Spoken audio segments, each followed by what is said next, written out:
Hi, everyone. Happy Rainy Tuesday. Happy Election Day. My name is Nikki Wetzel. I'm the Director of Communications and Advancement here at Prosperity Connection. Welcome to our Facebook Live about credit gains, how to keep building and not backsliding. As I just mentioned, this is your reminder in case you didn't know, it is Election Day today. And at Prosperity Connection, we just want to remind you to go out and exercise your civic right and your civic duty to vote. And just one other quick reminder, if you are in line at the polls, when the polls close, you are legally allowed to stay in line and still vote. So make sure you know your rights and please get out there and vote. And without further ado, we will dive into our topic today. I have Ashley and Veronica here. I'm going to let them introduce themselves in just a second.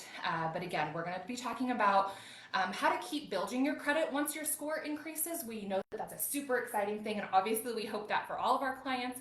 We know a lot of our clients experience that, but we also know that it might be tempting to do some things, or you might be extra cautious, like not sure what to do to keep building and making sure that our score doesn't go back down. So we just wanted to have a Facebook Live to talk about some of those strategies. So before I dive into my questions, ladies, why don't you introduce yourselves? Hi there, I'm Ashley Morgan. I'm a senior financial coach here at Prosperity Connection. I've been here about 11 months and I'm super excited to get started on this topic. Hi everyone, I'm Veronica Guerrero and I've been here for 2 years and I am also a senior financial coach. All right. And I feel like it's my first time doing one of these lives. Just as a reminder, our chat on the live is open. So if you have any questions as we go through this topic, please pop them in that chat. I have questions that I'm going to go through, but we would love to make sure that we're answering what you are most curious about. So let's dive in. What are some of the first things you think folks might be tempted to do when their credit score improves? And what are some things they should keep in mind? Want to go? You want me to go? Sure, I'll go. One of the things that I feel like sometimes people are tempted to do when their credit score goes up is start applying a lot, doing a lot of inquiries on their score. Yep. They feel like finally I got my score to where it needs to be. So whether it's like for credit cards or cars, they start just kind of applying all over the place. So that's one thing I would be cautious about. Definitely. Yeah. Ashley. Yeah, absolutely. I think once your score gets into that like good, very good kind of scenario, you will immediately start getting mail from credit card companies like almost daily going apply for this, apply for that, apply for this. And a lot of times the deals look really, really good. But again, all those inquiry hits on your credit score can make your score go down. So you want to be very cautious in what you're trying to open, whether it's a credit card or things like that, or a car, anything with new credit. You just kind of want to be cautious that you're looking at the parameters, that it actually makes sense to you, that it's not something that you can't afford, and so therefore you're going to end up having your score drop because of missed payments and things like that. So don't just go out and immediately just apply for a bunch of things because you can. Yeah. And it sounds like you wouldn't even have to go looking. They're gonna come. They're gonna come find you. They're gonna come to you. Exactly. And the credit card companies are not your so they're kind of banking on that like good score because they're hoping that you will get yourself in a bind where you are paying interest to them, which is where they make most of their money. So they are immediately going to offer you anything in the world so they can try and make money off of you. Okay. Awesome. So you both kind of talked about this like new line of credit idea. So just as maybe a reminder or a refresher, or maybe this will be brand new information for some folks, you've talked about how that it does impact your score, but can you talk about how much and why, like maybe explain the inquiry that you both have mentioned? Can you just explain that for folks? Sure. Yeah, so basically inquiries, it just depends where you're applying to and what.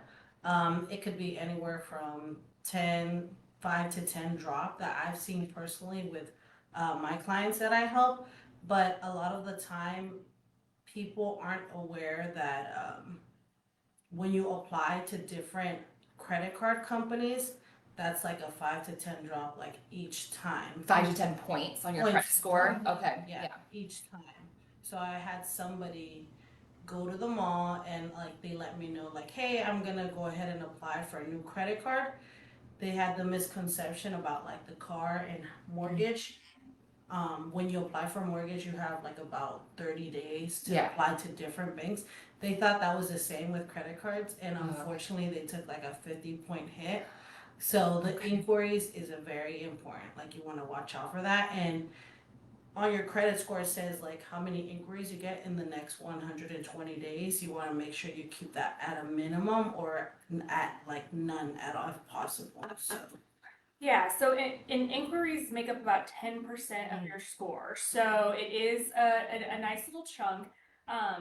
And then if anybody is kind of confused, like what we mean about inquiries, it basically is like what most people would call a hard hit on your credit. So anytime that you are asking somebody, please run my credit to give me XYZ, whether that's a credit card or a home loan or an auto loan or things like that. Anytime you're coming to somebody and say, run my credit because I'm asking you for something, that is going to be an inquiry on your credit report. Okay. Once the inquiry hits, that will potentially drop your score because it is making up 10% of that score. Awesome. And I'm sure, I know that there are other parts of our credit score that this simple idea, and I know we're kind of honing in on one piece, but I do feel like it's probably the most tempting piece. You've got your credit score increase, and your gut instinct is to go out and take advantage of that because you're excited and you worked really hard. So I do really want to hone in on this idea of opening new lines of credit or new loans. But inquiries aren't the only part of our credit score that this can affect. So let's go one by one. Depending on the type of credit, it could also affect your credit utilization, right? So can you guys explain credit utilization kind of like you just did with inquiries? Sure. So credit utilization makes up 30% of your score. Big chunk. So yeah, huge chunk. Besides payment history, it is the second biggest part of your score. They want you to keep your credit utilization under 30%. So if you have a credit card that has a $300 limit, at any given moment, you're only going to be wanting to use $100 of that. Mm-hmm. Anything over that, and your credits will start to drop. So if you are applying for credit cards, not only are you getting hit with inquiries, but if you start to use those credit cards and you're using them maybe not the most responsible way, then you're tapping into your credit utilization getting higher, which again makes up 30%, and so that's going to be an even more extreme drop in your credit score. Yeah. Awesome. Anything you'd add, Veronica? Yes. So basically with adding new credit lines, you're adding also more debt and potential temptations to overuse that amount of money. You want to, before you apply to anything else, look at the benefits and look at your budget. Can I afford another? I was waiting for the B word. Yeah. I was waiting for the B word. Make sure you look at your budget and you say, can I afford it? Or is this what's best for me financially, for my family, just overall for yourself? You don't want to get that temptation of, well, I have 1,000 limit over here, I have 2,000 limit over here, because it is very easy to go ahead and get wrapped up in that cycle of adding on debt. And like Ashley was saying, keeping that utilization down 30%. A lot of score increases I've seen when they even go below that. Yeah. So if you're 15 to 20%, that's a really good place where you want to be. I would also add that if you are going to take out a new line, make sure it's for your benefit. Like if you want points for gas or groceries, don't just be taking out like random pointless credit cards. Yeah. Make sure it's a benefit for you. I like that. Overall in the long term, but look at your budget first. Yes. You're gonna do that. And then one of the other pieces that I can think of that it would affect is that credit history. So do you guys mind? Same thing, explaining. And I just saw a question come in. We'll come to that just as soon as they're done explaining credit history. Yeah, so credit history makes up about 15% of your credit score. And credit history is kind of one of those funky things because a lot of people think, okay, well, my credit history is when I first got my first piece of credit. So Yeah. let's say, back in 2003, I opened up a credit card. That's my credit history. It starts then. That is not true. Really, how they calculate credit history is it's the very first thing you've ever done. So let's say 2003, and then the very last thing you've ever done, and they kind of average those out. So if the last thing you've ever done was in 2023, they're going to take both of those and average them out. If you go and inquire for new credit and you get new credit lines, then all of a sudden the last thing you've ever done is in 2024, currently right now, and so they're going to average those two things out, which means that you will see your credit score drop just a little bit, again 15%, because now you have changed your credit history. It's now younger. It's now younger, Yeah. exactly. And age is beauty in the credit That's world, I guess. right. Real quick before we answer that question, do you have anything to add about the history? Yeah, credit history is very important. A lot of people have expressed to me that they weren't aware of the impact of credit history. However, even one late payment can be on your credit history for the next 7 years.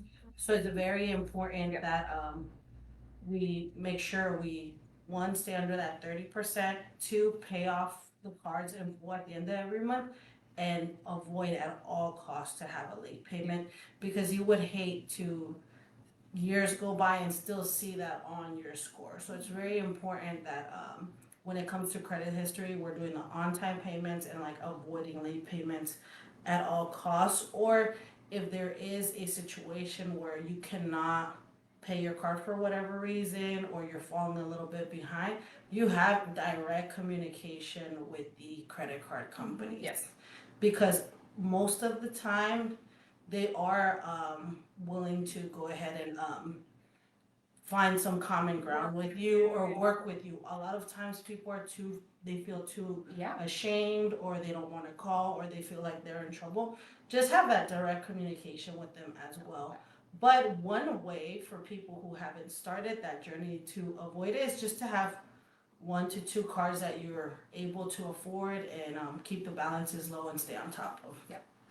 And just for some clarification, this awesome point that Veronica is bringing up, payment history is actually 35% of your yeah. score. So that is the do. biggest thing that's affecting it. So your age of your credit history is 15%, but then that payment history is another 35%. So I hope that we're making it fairly clear that this idea of opening new lines, and I know we're talking a lot about credit cards, but it can be, we're referring to any new trade line. There are a lot of potential impacts. So the question that we got says, so when a credit card increases your limit, your credit limit, can you reduce the limit, or will that hurt your credit?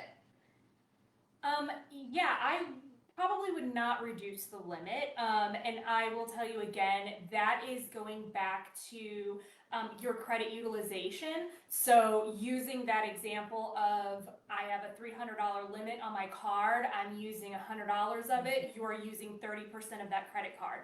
If they increase your limit to $600, then you're using even less credit, less utilization of that credit as far as the balance to what you're using.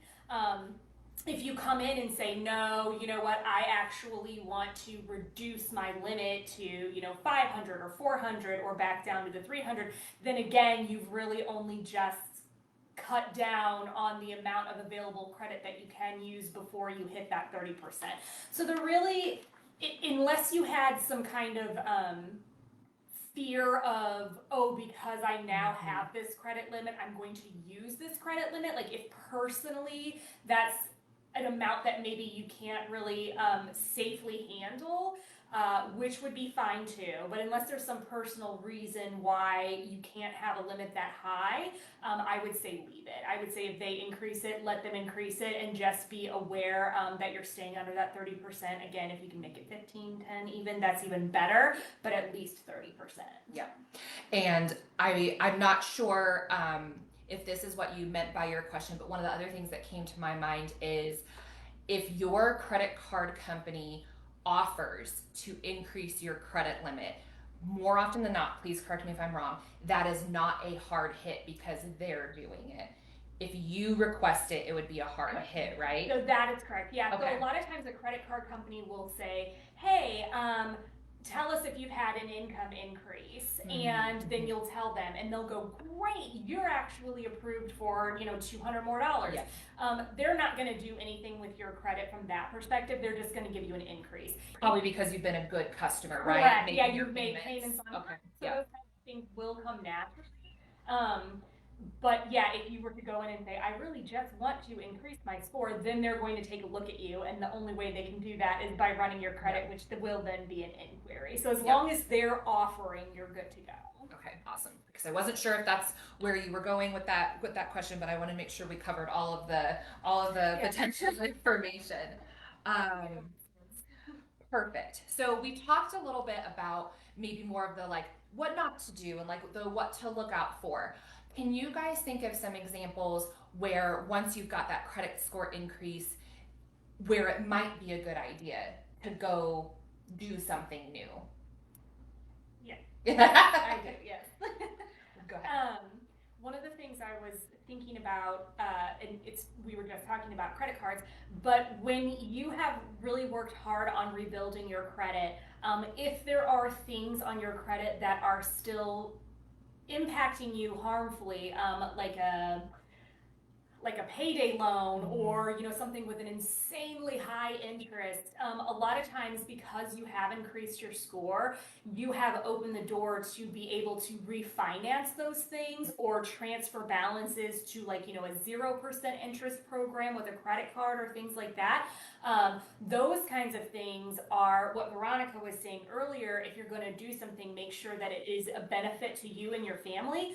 Those are the kinds of things that you should be looking out for. Like, am I in a predatory loan with a 30% interest rate? Could I switch over 400%? We have seen that. We have seen 400% interest. It's just kind of hanging out there that you're still paying. That would be a good opportunity to go, you know what? I don't have to put up with this. Good score. I've got a very good score. But I'll just go ahead and refinance it. Or, again, a transfer balance of some sort. Those are the kinds of things that would be using your credit to your benefit and your family's benefit. Yep. Yeah. So just to elaborate a little bit more on what Ashley's saying, same. I've seen people, with, high balances, and then they just can't get ahead. They're making their on-time payments, and out of every $100, they're taking about $75.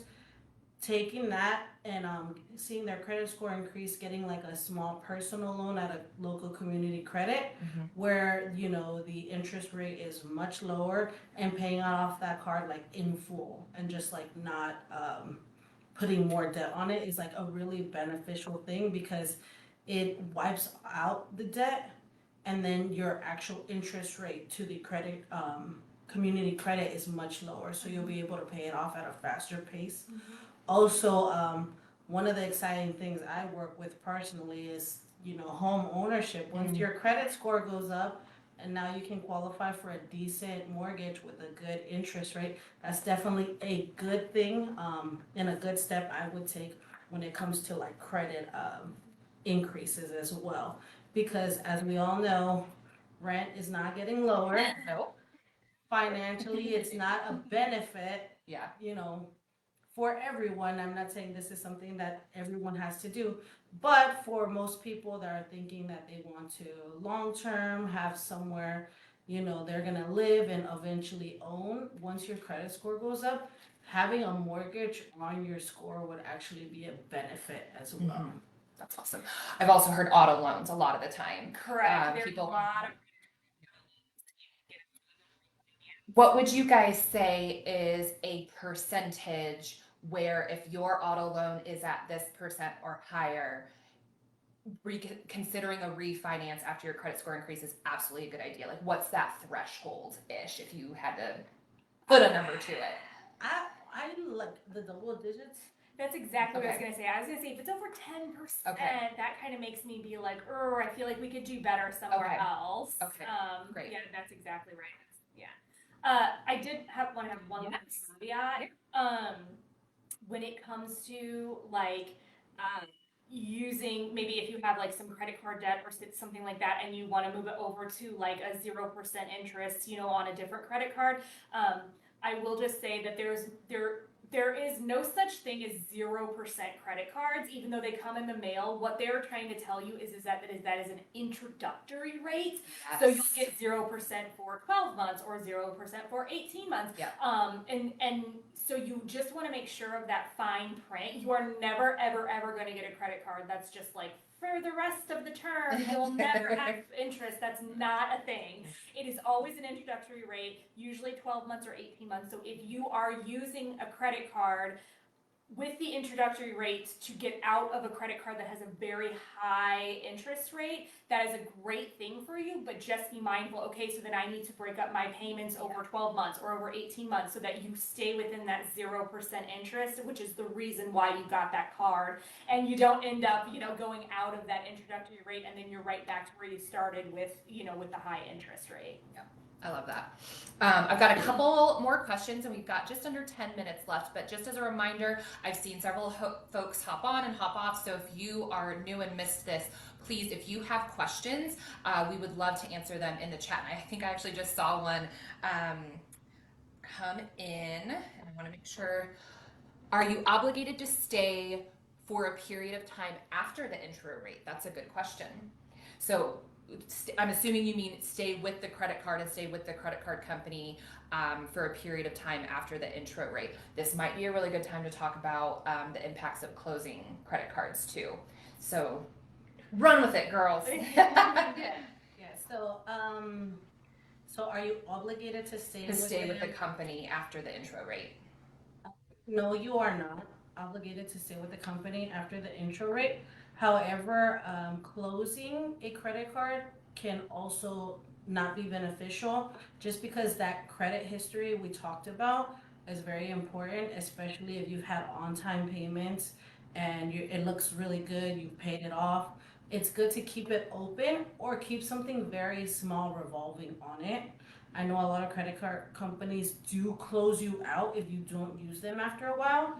And they also will do fees if you're not using them after a while. So in my experience working with certain individuals, what they'll do is if they have like an older credit card and they don't want to manage it or keep track of it, what they've done is they put it away, cut it up, whatever it is, and they'll add like a small subscription on it, like a Netflix or a Hulu, and they know at this date every month I have to just pay it off in full, and that's just better for easy tracking. Management. Yeah, for actual management as well. However, closing a credit card can affect you in a negative way. There would be like points dropped, but every circumstance is different, and I would want Ashley to elaborate on what situations you believe would be beneficial to close on depending on someone's situation.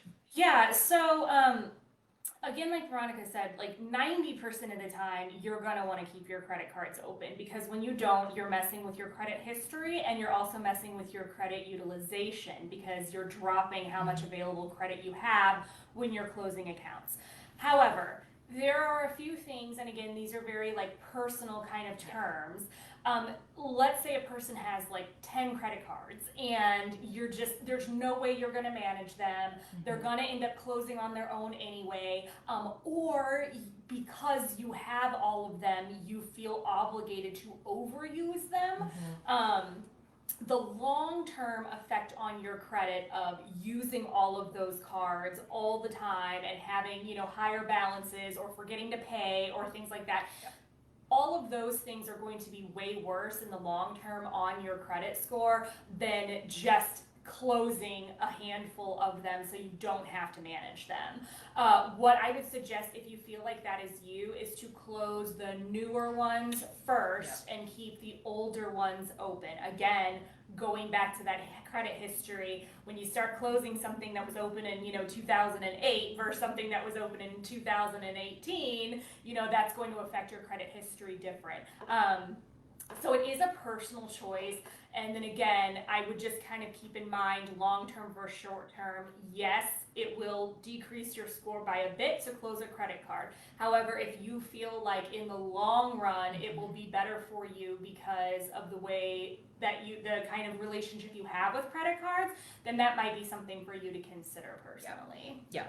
And just to like summarize an answer to your question, Lola, like if you have a credit card that's 20 years old and you are just now opening a new credit card, to do that intro rate to pay off, to Ashley's point, after that intro rate and after you've got it paid off, it may not be bad for you to close it because it is so new. There's just so much nuance, and so I feel like this is a pretty good time to plug. That's what these beautiful women are here for.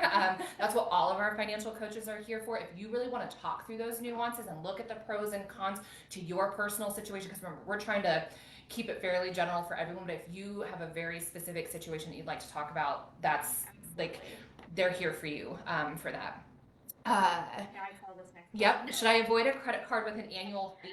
1,000% you should. I think that when your credit score is to a point where they are offering you credit cards, there is literally no reason to accept an offer with an annual fee. That is just a waste of money. It's just, why would you do that? So backing up again, all these like little nuances. Yeah. The only reason I might think to do something like that is if you have like no revolving credit and you really want to have a credit card and that's the only thing that was offered you, or you want to use that annual fee as a way to keep that credit card open. Like you don't necessarily have to buy anything with that card because it has a built-in annual fee. It will always be in use. Typically, though, those annual fees are paid every single month, so kind of just be careful for that. They'll be like, oh, it's a $99 annual fee, but you will physically have to go in and pay $6.75 or whatever every single month.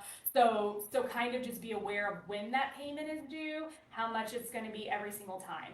I would say overall, why pay an annual fee when you don't have to pay an annual fee? So I would say no overall, with again the small little caveat. Because I was going to play devil's advocate. Like the one credit card that my husband and I use does have a annual fee, but it is a very, very, very rewarding travel perks credit card. So I'm getting all the benefits. The very exceptions. Yes. Like overall, you would say no, unless, like you said, there's some very specific niche. Yep. Yeah. Because it gets us so many perks that then pay for and go so far beyond the annual fee that it pays for itself and more. But I have never seen another card with an annual fee that I would have been willing to pay. So I love the nuance and specific. Because I've seen some cards that have annual fees and it's like, for what? For no reason. There's no purpose. Yeah. The direct answer to a direct question, I would say yes. 90% of the time, you want to avoid a credit card with an annual fee. Maybe even 98%. Yeah, maybe. Honestly, like I would say, there's just But come talk to them. That's what they're here for. Okay. We've got just a couple minutes left. These have been such awesome questions. I feel like we've kind of covered most everything. Let me just make sure.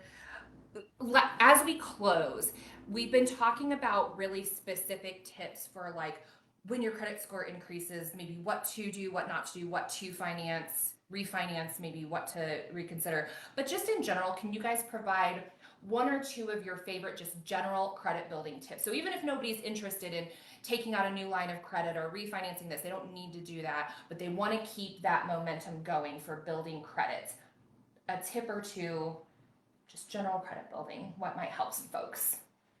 Yeah, definitely. So like, let's say you have already a couple of cards out, just paying down that debt is really beneficial to keep that momentum going, making sure that you keep that utilization under that 30% and that you can do your best to pay your cards in full at the end of the month.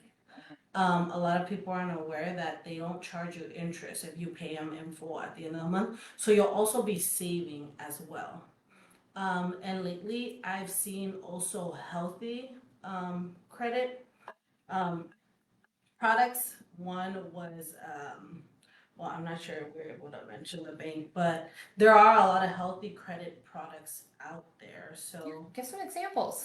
some of them, well, for me, Carrollton has a product that has like a CD that your credit, once your credit builder, you're paying it on time. That's a healthy product that you have a monthly payment, you know exactly what it is every month, you're able to afford it within your budget. It turns into a CD over time, so you're technically saving to keep Building a savings account, right? building a savings account to have a healthy credit score. That's awesome. So that's one of the products I like.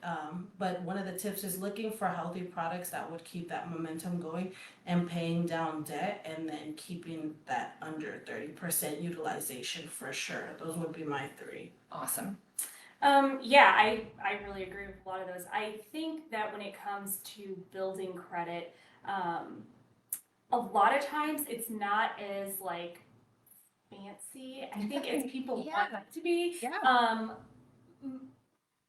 Most of the time, it comes down to actively making decisions about where your credit currently is.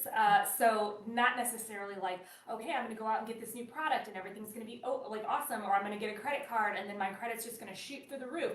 A lot of times it's really just working on keeping your payment history at 100%, 100%. Yeah. Things like that, again, going back to what we said at the beginning, payment history makes up 35% of your score. So sometimes it's as simple as redirecting your priorities and just double checking that we are not, going 30 days past due on a credit card, or forgetting to pay our Ameren bill, or, things like that, because they will report, it will go on your credit, and those are the things that are really genuinely going to hurt you. So again, a lot of it isn't even necessarily like, oh, I'm going to go get this new product and then everything's going to be great. Some of it is just managing what you already have. I would say the majority of it is just managing your money wisely today with what you're already doing, and just ensuring that every single thing that you have is paid on time, in full, every single month. I love that. People sometimes, I think, want to make credit building sexier or even harder than it needs to be, and it's some really great basic principles, which I'm going to use as an opportunity to remind folks and encourage folks. There are a lot of people out there that want to charge you money to repair your credit or fix your credit, and we could do a whole nother live about why those things don't always work, but just I want to keep it short and just encourage you. Our services at Prosperity Connection are completely free, and so we can help you figure out how to build your credit, improve your credit score for free. You just have to be willing to do the work. That's all we ask. So if you ever see folks out there looking for help with credit repair or getting our credit fixed, please send them our way. We would love to help folks for free. Thank you, ladies, both so much. That was incredibly helpful. I hope you all enjoyed. One last time, it is Election Day. Make sure you go out there and exercise your right to vote. Oh, hi, Dearest, our all-star. We love you. And in just a couple weeks, we'll be back with maybe our final live of the year. We might be back in December, but December is crazy. Y'all know that. But in a couple weeks, we'll be back with a conversation around budgeting, especially for pets around the holidays, because we know that that's a gift that folks love to get. But we also know it comes with a lot of surprise expenses. So we're gonna chat through that. So we hope to see you then. Happy Tuesday, and thanks so much for joining.